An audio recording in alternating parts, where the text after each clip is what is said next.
जय श्री कृष्णा मित्रों। एक बार फिर से आप सभी का स्वागत है मित्रों।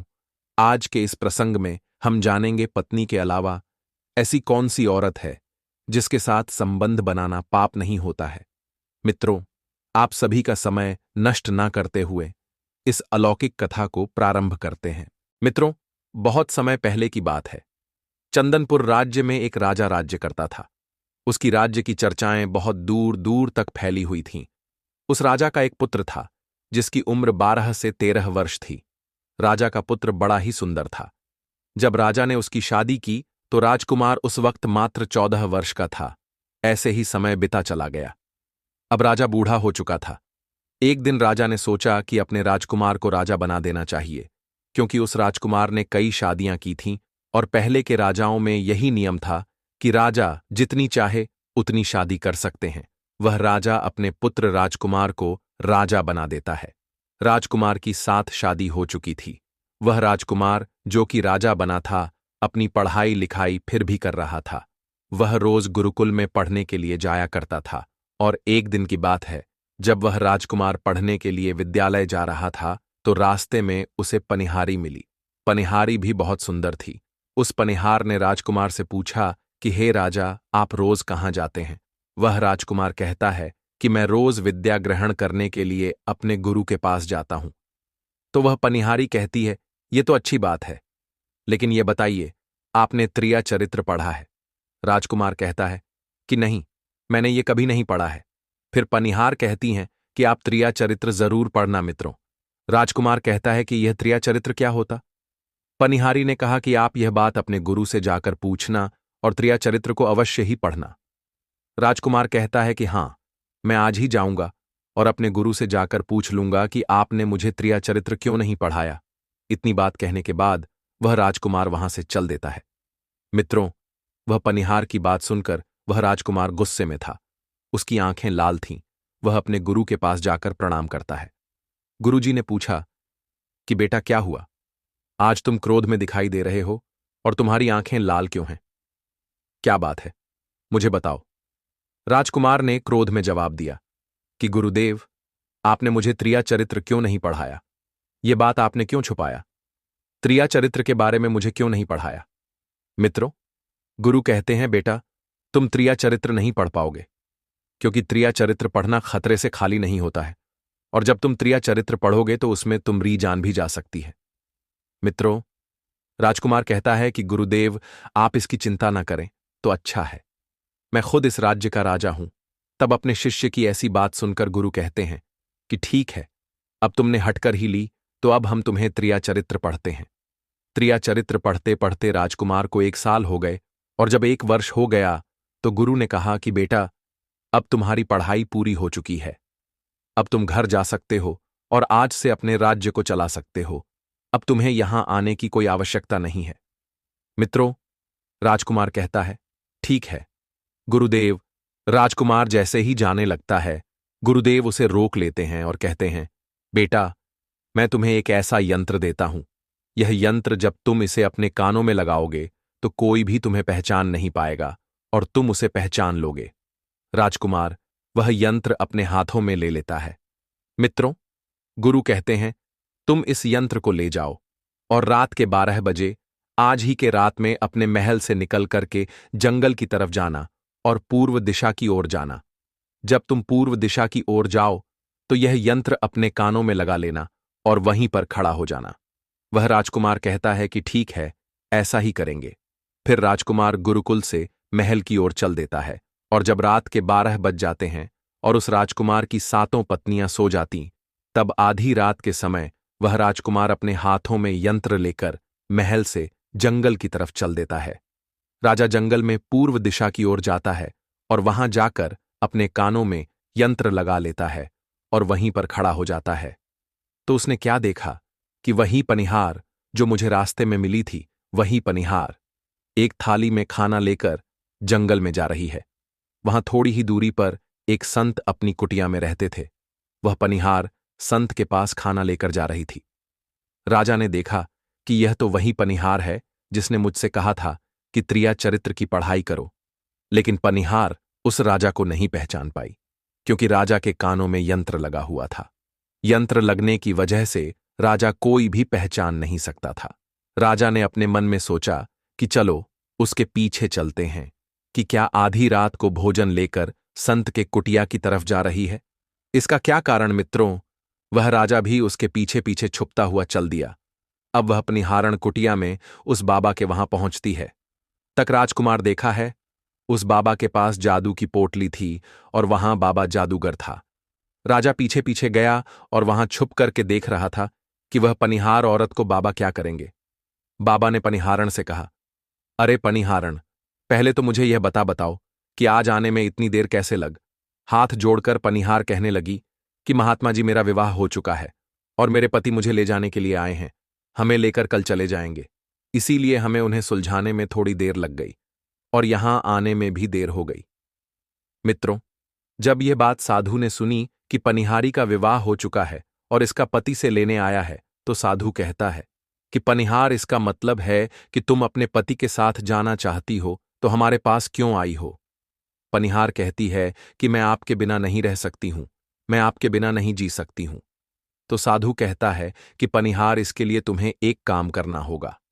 साधु एक बड़ा सा चाकू निकालता है और पनिहार से कहता है कि पनिहार, जो अपने पति के गर्दन काट कर यहां लेकर आ जाओ, तब मैं तुम्हें रख लूंगा, तुमसे विवाह करूंगा, तुम्हें अपनी पत्नी बनाऊंगा।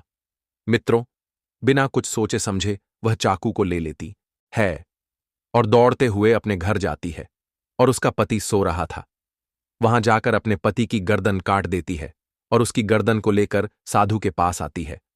और जो राजकुमार था उसके पीछे पीछे उसका सारा कारनामा देख रहा था। जब साधु ने देखा कि अपने पति को मार करके उसकी गर्दन यहां लेकर आई है, साधु को बहुत गुस्सा आया और उसने उसे लात मारी और कहा, भाग जाओ यहां से। जब तू अपने पति की नहीं हो सकी तो तुम मेरी क्या होगी? जल्दी भाग जाओ यहां से। अगर तुम मेरे पास दोबारा आई तो मैं तुझे जीवित नहीं छोड़ूंगा। मित्रों, साधु की यह बात सुनकर उस पनिहार को ऐसा झटका लगा कि जैसे उसके पैरों तले जमीन खिसक गई हो। फिर भी अपने पति की कटी हुई गर्दन घर लेकर के आई और उसकी गर्दन जोड़ देती है और वहीं बैठ जाती है। और इधर जैसे ही सवेरा हुआ, अपने पति के पास बैठकर रोने लगती है और चिल्लाने लगती है। कहती है, देखो देखो, किसी ने मेरे पति की हत्या कर दी। लेकिन रात में उस पनिहार का सारा काम वह राजकुमार देख चुका था। इधर सारे गांव वाले पनिहार के घर चले जाते हैं और उसके पति की लाश को लेकर गांव के बाहर जाते हैं उसका दाह संस्कार करने के लिए। और वह पनिहार भी पीछे से भागती हुई रोती हुई चली जा रही थी। और उधर राजकुमार भी जा रहा था, जो अपने राज्य का राजा बन चुका था। पनिहार भागती हुई चिल्लाती हुई पहुंची और कहने लगी, मैं सती बनूंगी, क्योंकि अगर जब मेरे पति ही नहीं रहे तो ऐसे जीवन का क्या फायदा, मैं इन्हीं के साथ सती हो जाऊंगी। राजा को उसकी बातें सुनकर हंसी आ जाती है और राजा कहता है, त्रिया चरित्र जाने, ना कोई और कसम खाकर सती हुई। मित्रों, राजकुमार की यह बात और कोई तो नहीं समझ पाया, लेकिन वह पनिहारण समझ जाती है। कहती है कि राजा साहब, आप हमारे ऊपर यह बात कह रहे हैं, लेकिन चलिए कोई बात नहीं, मैं सती हो जाऊंगी। लेकिन पनिहार जाते जाते कहती हैं, मैं तुम्हें एक बात बताती हूं। राजकुमार कहता है, क्या बताओ? पनिहारण कहती है कि राजा साहब, आप जब चटाई पर बैठे तो चटाई को झाड़ कर बैठना। राजा कहता है कि यह पनिहार क्या कह रही है, मैं तो राजा हूं, मुझे चटाई पर बैठने की क्या आवश्यकता है? पनिहार कहती हैं कि नहीं, जब भी तुम्हें कोई नौबत आए, चटाई पर बैठने से पहले तुम चटाई को झाड़ कर बैठना। राजकुमार कहता है कि चलो ठीक है, अगर तुम कह रही हो तो मैं ऐसा ही करूंगा। और कहने के बाद वह अपने पति के साथ सती हो जाती है और राजकुमार उनका अंतिम संस्कार करवाकर अपने घर को आ जाते हैं। मित्रों, इसी तरीके से पूरा दिन व्यतीत हुआ और उधर जब दूसरी रात आई, अपने गुरु के कहने के अनुसार वही यंत्रकांड में लगाया और पूर्व दिशा की ओर उसी स्थान पर जाकर खड़ा हो गया जहां पर पिछली रात खड़ा हुआ था। दूसरी रात को राजकुमार ने क्या देखा? अपनी 7 पत्नियों को भोजन की थाली अपने अपने हाथों में लेकर उसी साधु की कुटिया की तरफ जा रही है। जैसे ही राजा ने अपनी 7 पत्नियों को उस साधु की कुटिया की तरफ जाते हुए देखा तो राजकुमार के पैरों तले जमीन खिसक गई। वह अपने मन में सोचने लगा कि यह क्या चक्कर है, तभी उनमें से एक रानी राजकुमार को देख लेती है, लेकिन रानियों ने अपने पति राजकुमार को नहीं पहचान पाई, क्योंकि राजकुमार अपने कानों में यंत्र लगाए हुए थे। वह यंत्र लगाने की वजह से राजा को कोई पहचान नहीं पता था। उनमें से एक रानी कहती है कि यह लड़का इतनी रात को यहां क्यों खड़ा है। तब रानियों ने उस लड़के को अपनी तरफ बुलाया और कहा, कृपया आप हमारी सहायता करें, इस सम्मान को कुटिया तक ले चलो मित्रों। बिना कुछ सोचे समझे राजकुमार ने वह थाली अपने हाथों में ले ली और अपनी रानियों के साथ कुटिया तक जाने लगा।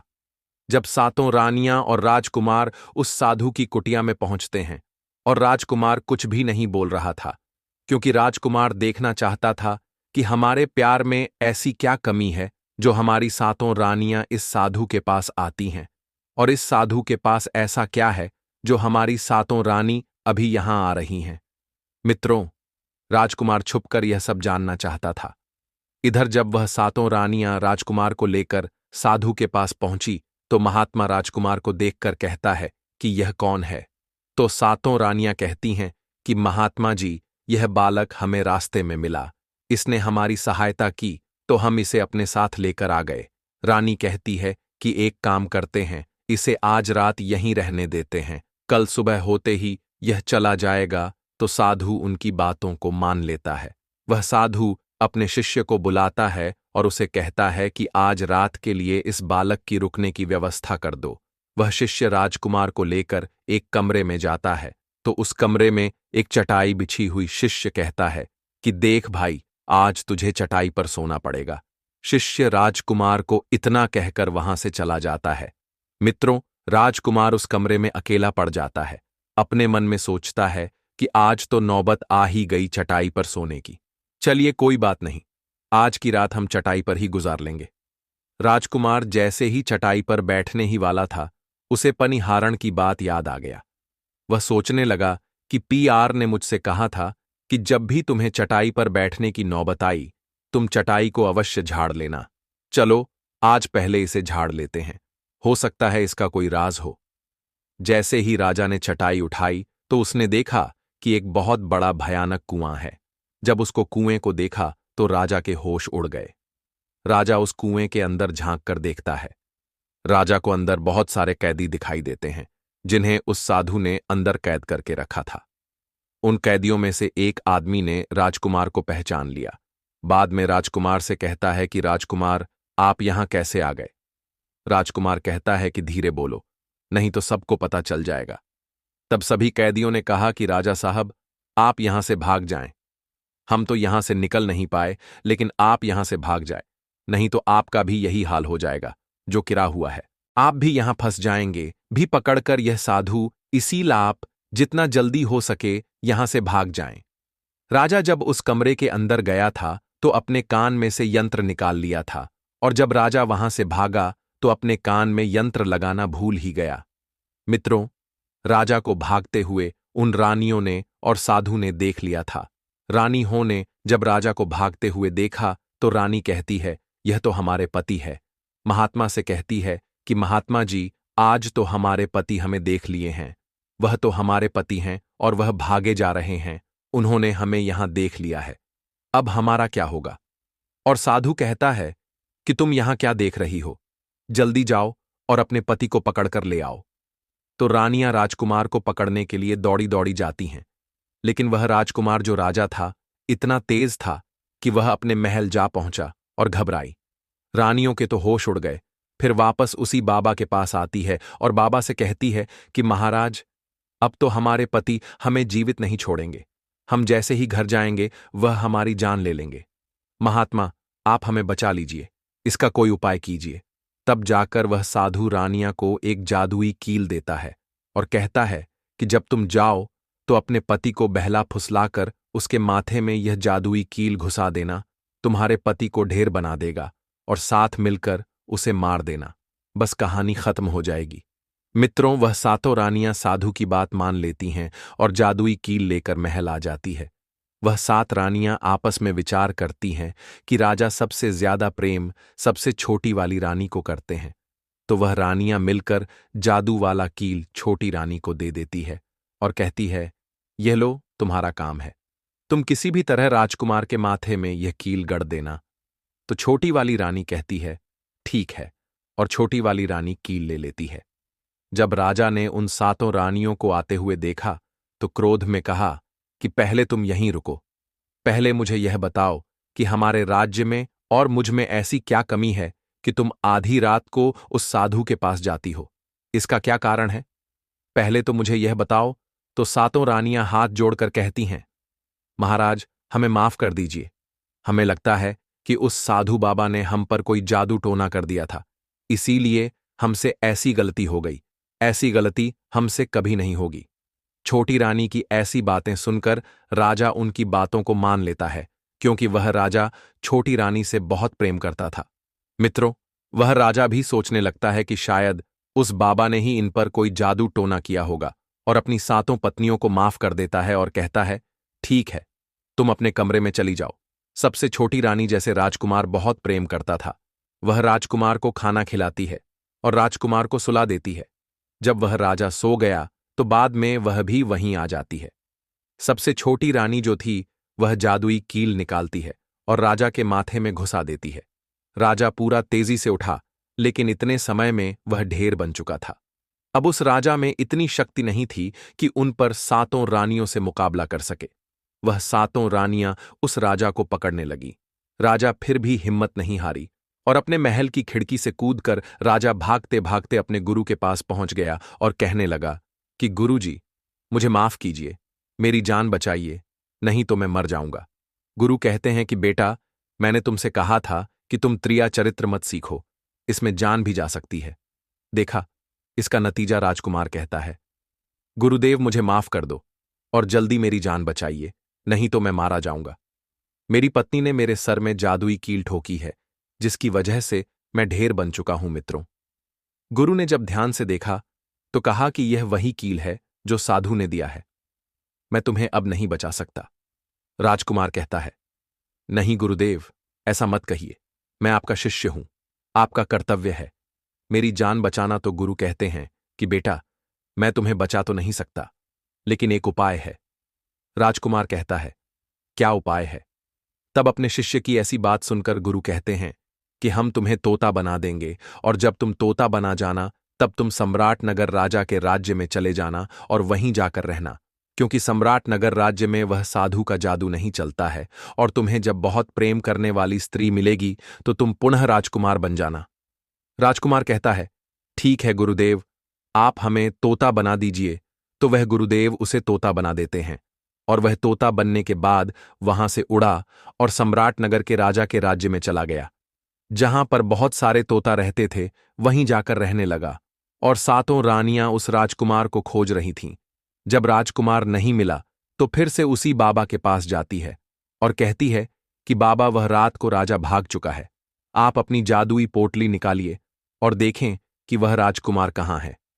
तो वह महात्मा अपना पोटली खोलता है और देखने लगता है कि वह राजकुमार तोता बनकर के सम्राट नगर के राजा के राज्य में रह रहा है। वह साधु ये सारी बात रानियां को बताता है। तो रानियां कहती हैं कि स्वामी, अब क्या करें? वह साधु कहता है कि अब तुम अपने राज्य महल में जाओ और जाकर के घोषणा कर दो कि जो भी तोता पकड़ करके लाएगा हम उसे 5 सोने के सिक्के देंगे। तो उस राज्य के जितने भी बहेलियां थे वह तोता पकड़ने के लिए चारों तरफ घूमने लगते हैं, और जो भी तोता पकड़ते महारानी के पास जाते और 5 सोने के सिक्के ले लेते थे और वहां से चले जाते, और वह 7 रानियां उस तोते को मार देती थीं। ऐसे ही धीरे धीरे बहुत समय निकल गया, और वह राजकुमार जो तोता बनकर जहां गया था वहां सारे तोते को बहुत अच्छी अच्छी बातें करता था, उन्हें बहुत ज्ञान की बातें बताता था। तो सारे तोता को लगा कि यह तोता तो बहुत समझदार है, ये तोता तो बहुत अच्छी अच्छी बातें करता है, इसे हम अपना राजा बना लेते हैं। और सभी तोता मिलकर उसे राजा बना लेते हैं। राजकुमार सभी तोतों का राजा बन जाता है और वहीं छुपकर रहने लगता है। एक बहेलिया एक तोता पकड़ लेता है और सम्राट नगर के राजा के राज्य में पहुंच जाता है, और वह उसी पेड़ के पास पहुंच जाता है जहां पर वह राजकुमार तोता बनकर छुपकर रहता था। जब उस बहेली ने इतने सारे तोते को देखा तो अपने मन में सोचा कि अगर हम इतने सारे तोते पकड़कर रानी के पास ले जाएंगे तो हमें बहुत सारी सोने के सिक्के मिल जाएंगे। लेकिन वह बहेलियां सोचता है कि मैं इतने सारे तोते पकड़कर एक साथ कैसे ले जाऊं। फिर अगली सुबह सारे तोते दाना चुगने के लिए पेड़ की ओर जाते हैं। तभी वह बहेलिया उस पेड़ के पास जाकर उसकी डालों को चाकू से काटने लगता है, जिसके कारण से उस पेड़ में गोंद निकलती है और उसी गोंद के कारण तोते उस पेड़ पर चिपक जाने वाले थे। मित्रों, बहेलिया वहीं छिपकर बैठकर यह नजारा देखने के लिए इंतजार करता है। और जब शाम हुए, सारे तोते पेड़ पर वापस बैठे, तभी उन सभी के पंख और पैर उस गोंद में फंस गया और वे सभी पेड़ की शाखाओं पर चिपक गए। पेड़ पर हर जगह गोंद ही गोंद थी। अब सारे तोते उस गोंद में पूरी तरह से चिपक गए थे। उनके साथ साथ राजकुमार तोता भी शामिल था। तभी वे सारे अपने राजा राजकुमार तोते से अपनी अपनी जान बचाने के लिए सलाह मांगने लगे। और एक तोता कहता है, हे राजन, आप कुछ भी करो, लेकिन हमें आजाद करो, नहीं तो सुबह बहेलियां आएगा और हमें पकड़ कर ले जाएगा तथा मार डालेगा। मित्रों, तभी राजकुमार उन सभी को शांत करके कहता है, मेरी बात को ध्यान से सुनो। जब सुबह बहेलियां आएगा, तब तुम सभी मरने का नाटक करो। जिस कारण से वह बहेलियां तुम्हें निकालकर जमीन पर रख देगा, उसे ऐसा आभास होना चाहिए। उसे ऐसा आभास होना चाहिए कि सारे तोते मर चुके हैं। समय रहते तुम सभी छोड़कर अन्य सुरक्षित जगह पर जाना, बाकी मैं सब कुछ संभाल लूंगा। फिर वे सभी अपनी योजना के अनुसार पेड़ पर लटक गए, मानो जैसे सभी मर चुके हैं। फिर दूसरी सुबह जब बहेलिया वहां आता है, तो वह देखता है कि सारे तोते मर चुके हैं और उसे इस बात का अफसोस हो रहा था कि सारे तोते मर चुके हैं। इसलिए वह उन सभी को पेड़ से निकालकर जमीन पर रख देता। तभी सही मौका देख सारे तोते झट से छूट गए। वहीं दूसरी तरफ उसने देखा कि जो राजकुमार था, जो तोता बना हुआ था, वह वहीं पर रह गया और नीचे जितने भी तोते थे वह सभी भाग गए। बहेलिया ने सोचा, अरे ये क्या हुआ? इस पेड़ पर सिर्फ एक ही होता है जो कि मरा लटका हुआ है, और जितने तोते मैंने छोड़कर नीचे रखा वह सभी भाग गए। बहेलिया ने सोचा, इसका मतलब ये सारे तोता ने मिलकर मेरे साथ धोखा किया है। अब राजकुमार जो था, जो तोता बना हुआ था, वही सिर्फ पेड़ पर लटका हुआ था। वह बहेलिया कहता है कि यह सब तुम्हारी चाल है। चलो अब मैं तुम्हें लेकर जाऊंगा और रानी के हाथ बेच दूंगा और मुझे 5 सोने के सिक्के मिल जाएंगे। और इधर वह बहेलिया तोता को बेचने के लिए रानी के पास जाने लगता है। मित्रों, तेमें वह तोता कहता है कि तुम मुझे कहां ले जा रहे हो? तो वह बहेलिया कहता है, मैं तुम्हें बेचने के लिए रानी के पास ले जा रहा हूं। अगर मैं तुम्हें वहां बेच दूंगा तो मुझे 5 सोने के सिक्के मिलेंगे। वह राजकुमार कहता है कि मैं अगर तुम्हें 500 सोने के सिक्के दिला दूं तो क्या तुम मुझे नहीं बेचो? ग बहेलिया कहता है, तुम मुझे 500 सोने के सिक्के कैसे दिलाओ? ग मित्रों, तोता कहता है कि राजा सम्राट के राज्य के यहां एक बहुत बड़ा मेला लगता है, तुम मुझे वहीं बेचो, मूल्य मैं स्वयं बताऊंगा। बहेलिया उस तोते की बात मान लेता है और रानी के पास बेचने की जगह राजा के राज्य के मेले में तोता को बेचने चला जाता है। और राजा के राज्य में यह नियम था, अगर किसी व्यक्ति का सामान शाम तक नहीं बिके तो वह राजा स्वयं आकर उसे खरीद लेता था। बहेलिया उस तोते को लेकर बाजार में पहुंच जाता है। जब कोई व्यक्ति उस तोते को खरीदने आता है तो वह पूछता कि यह कितने का है, तो वह बहेलिया कहता है कि तोता अपना दाम स्वयं बताएगा। तो वहां तोता अपना दाम इतना बता देता कि कोई भी व्यक्ति उसे खरीद ही नहीं पाता। ऐसे ही करते करते शाम हो गई और अब सभी अपनी अपनी दुकान लेकर चले गए। सभी का दुकान बंद हो गया था, बस एक बहेलिया और एक तोता ही रह गए थे। इधर राजा ने अपने सिपाहियों को आदेश दिया कि जाओ देख कर आओ, किसी का सामान तो नहीं रह गया है। जब राजा के सिपाही आए तो उन्होंने देखा कि एक बहेलिया तोता को लेकर बैठा हुआ है। सिपाही बहेलिया से कहते हैं कि बहेलिया, तुम्हारा तोता क्यों नहीं बिका? तुम इसे कितने में बेच रहे हो? तो तोता कहता है कि जो इन्हें 5000 सोने के सिक्के देगा वही मुझे खरीद पाएगा। उस तोते की बात सुनकर वह सिपाही आश्चर्य में पड़ जाते हैं और सोचता है, अरे यह तोता अपना मूल्य स्वयं बताता है। तब सिपाही राजा के पास जाते हैं और राजा को सारी बात बताता है और कहते हैं, एक बहेलिया एक तोता लेकर बैठा हुआ है, लेकिन वह तोता अपना मूल्य स्वयं ही बताता है। वह इतना महंगा बताता है, शायद इसीलिए उसे कोई खरीद नहीं सका। राजा सिपाहियों से पूछता है कि वह अपना मूल्य कितना बता रहा है। तो वह सिपाही कहते हैं वह अपना मूल्य 500 सोने के सिक्के बता रहा है। चलिए, हम खरीदेंगे। अगर नहीं खरीदेंगे तो हमारे राज्य की बदनामी होगी कि राजा के बाजार में एक तोता नहीं बिका, और इसलिए राजा अपने मंत्रियों के साथ अपने रथ पर सवार होकर बाजार में पहुंचता है और बहेलिया से कहता है, इस तोते का कितना मूल्य है। बहेलिया हाथ जोड़कर कहता है कि राजा साहब, अपना मूल्य तोता स्वयं बताएगा। वह राजा फिर तोते से पूछता है कि क्या मूल्य है। तुम्हारा तोता कहता है कि राजा साहब, जो इन्हें 500 सोने के सिक्के देगा वही मुझे खरीद पाएगा। राजा अपने सिपाहियों से 500 सोने के सिक्के मंगवा है और हेलिया को पकड़ा देता है और तोता को लेकर अपने महल चला जाता है। वह तोता बहुत ही बुद्धिमान था क्योंकि वह राजा था। वह तोता राजा को बहुत अच्छी अच्छी बातें बताने लगा। जब राजा पर कोई खतरा आने वाला होता तभी वह तोता राजा को बता देता है कि राजा साहब, अब आप पर यह खतरा आने वाला है, और इसी तरह सब उस तोते से बहुत अधिक प्रेम करने लगते हैं। जब यह बात रानियों को पता चला कि राजा ऐसा तोता लेकर आए हैं जो कि बोलता भी है और बहुत अच्छी अच्छी बातें बताता है, तो रानियां राजा से कहती हैं कि तोता को मेरे पास भिजवा दीजिए, हम भी उस तोते को देखना चाहते हैं, हम उस तोते से बातें करना चाहते हैं। राजा अपने मंत्रियों से कहकर वह तोता रानियों के पास भिजवा देता है। रानी उस तोते से बातें करके बहुत खुश हो जाती है।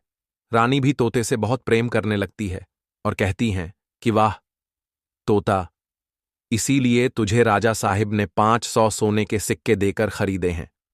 राजा की एक पुत्री थी जो कि बड़ी सुंदर थी। रानी अपनी पुत्री से कहती है कि आज से तुम ही इस तोते का ध्यान रखो और कल तुम इसे अच्छे से धोकर नहला देना। वह राजकुमारी भी उस तोते से बहुत प्रेम करती है। जैसे ही सुबह हुआ, राजकुमारी उस तोते को लेकर नहलाने जाती है। राजकुमारी तोते को नहला रही थी तो उसने देखा कि तोते के सर पर कील सा कुछ लगा हुआ है। राजकुमारी उसको निकाल देती है। राजकुमारी जैसे ही कील को निकालती है, वह तोता पहले वाला एक सुंदर सा राजकुमार बन जाता है। उसे देखकर राजकुमारी घबरा जाती है। राजकुमार कहता है कि तुम घबराओ नहीं, यह कील वापस से मेरे सर में लगा दो तो मैं फिर से तोता बन जाऊंगा, और इसके बदले में मैं तुम्हें रात्रि में बताऊंगा। तुरंत ही वह राजकुमारी वह कील राजकुमार के सर में लगा देती है और वह वापस से तोता बन जाता है। रात को राजकुमारी तोते को लेकर अपने कमरे में जाती है और उसके सर से कील निकाल देती है और वह तोता फिर से राजकुमार बन जाता है। राजकुमार अपनी सारी दास्तान उस राजकुमारी को बताता है और कहता है, माफ करना, यह दास्तान तुम किसी को नहीं बताना, नहीं तो मेरी जान चली जाएगी। राजकुमारी इसके बारे में अपनी माता और पिता को भी नहीं बताती है। दिन भर वह तोता बना रहता है और रात को राजकुमारी उस तोते को अपने कमरे में ले जाती और उसके माथे से कील निकाल देती और वह राजकुमार बन जाता है, और रात में वह दोनों साथ में ही रहते हैं। और ऐसे ही धीरे धीरे समय निकलता गया। राजकुमारी को राजकुमार से प्रेम हो जाता है। इधर क्या हुआ, जो राजकुमार की पत्नियां थीं वह बहुत सारे तोते मरवा देती हैं, लेकिन जो राजकुमार तोता बना हुआ था वह उन्हें नहीं मिलता है, और वे उसी साधु के पास जाती है और कहती है कि हे महात्मा, हमारे पति तो अभी तक हमें नहीं मिले, हम अब क्या करें, उन्हें कैसे मारे। वह साधु फिर से अपनी पोटली खोलता है और देखता है कि वह राजकुमार अभी तक तोता बनकर राजा के घर में रह रहा है। वह साधु रानियों से कहता है कि तुम एक काम करो कि तुम नृत्य कला सीख लो, हम सभी मिलकर उस राजा के घर नृत्य कला करने जाएंगे, और जब राजा हम पर प्रसन्न हो जाएगा और हमें कुछ मांगने को कहेगा तो हम उस तोते को ही मांग लेंगे और फिर आसानी से उसे मार देंगे। मित्रों, धीरे धीरे समय बीता। साधु तबला बजाना और साथ रानी पूरी तरह से नृत्य कला सीख चुकी थी। अब साधु को लगा कि हम सफलता प्राप्त कर सकते हैं और उस तोते को उस राजा से मांग सकते हैं। साधु का भेष बदल करके उन सातों रानियों को नृत्य कला वाली स्त्री बना करके राजा के दरबार में पहुंच गई। राजा उस साधु से पूछता है कि आप लोग कौन हैं, यहां क्यों आए हैं। तब साधु कहता है कि हम सब नृत्य कला वाले हैं, आपके महल में हम नृत्य कला दिखाना चाहते हैं। राजा को भी गाने और बजाने का बहुत शौक था, वह मान जाते हैं। उधर वह साधु अपना गाना बजाना चालू करता है। जब उनकी गाने बजाने की आवाज तोता के कानों में पहुंची तो तोता समझ गया कि वह साधु हमारी सातों रानियों को लेकर भेष बदल कर यहां पर आ गया है। अब हमारी जान नहीं बचेगी, लेकिन जब राजकुमारी उस तोते को लेकर अपने कमरे में जाती है, उस तोते के सर से कील निकलती है और वह तोता राजकुमार बन जाता है। और वह राजकुमार सारी बातें उस राजकुमारी को बताता है। कहता है कि देखो, जो यह गाने बजाने वाले आए हैं, यह वही साधु है। यह गाने बजाने से राजा को खुश कर देगा और बदले में मुझे मांग लेगा और ले जाकर मुझे मार देगा। मित्रों, वह राजकुमार कहता है कि सुनो राजकुमारी, जब राजा आदेश दें कि तोता को लेकर आओ तो तुम मुझे मत देना। जब राजा खुद यही मुझे लेने आए तब भी तुम मुझे मत देना।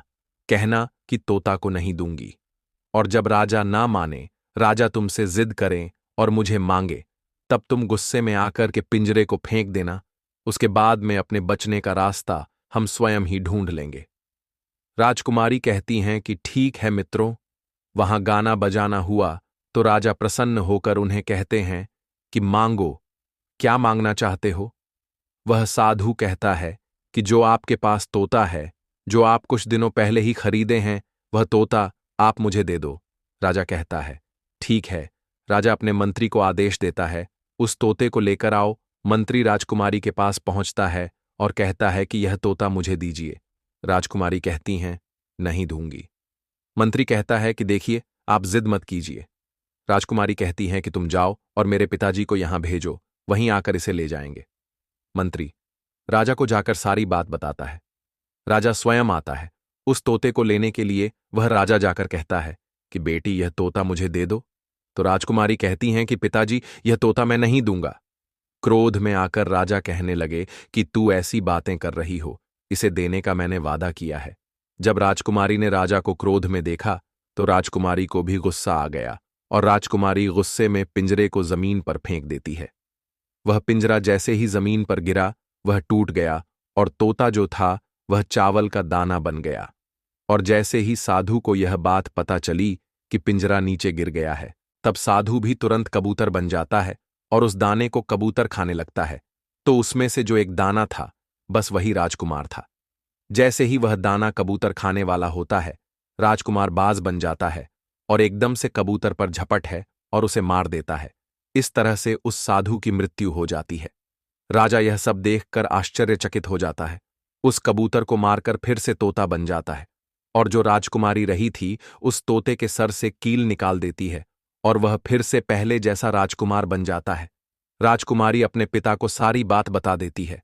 राजकुमार कहता है कि देखिए राजा साहब, मैं भी एक राजा हूं और मैं आपकी बेटी से प्रेम करता हूं और मैं उनसे शादी करना चाहता हूं। वह राजा अपनी पुत्री से पूछता है कि बेटी, क्या तुम इससे शादी करना चाहती हो? तो राजकुमारी कहती हैं कि पिताजी, मैं भी इससे प्रेम करती हूं।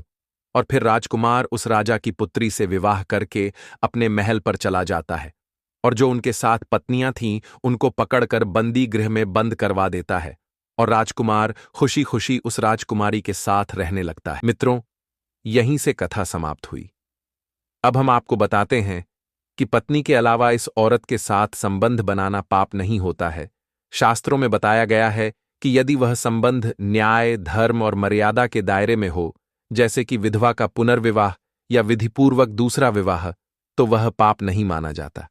मगर किसी का अधिकार छीनकर या छल कपट से बना संबंध सदैव अधर्म और पाप की श्रेणी में आता है। इसलिए धर्म के मार्ग पर चलें।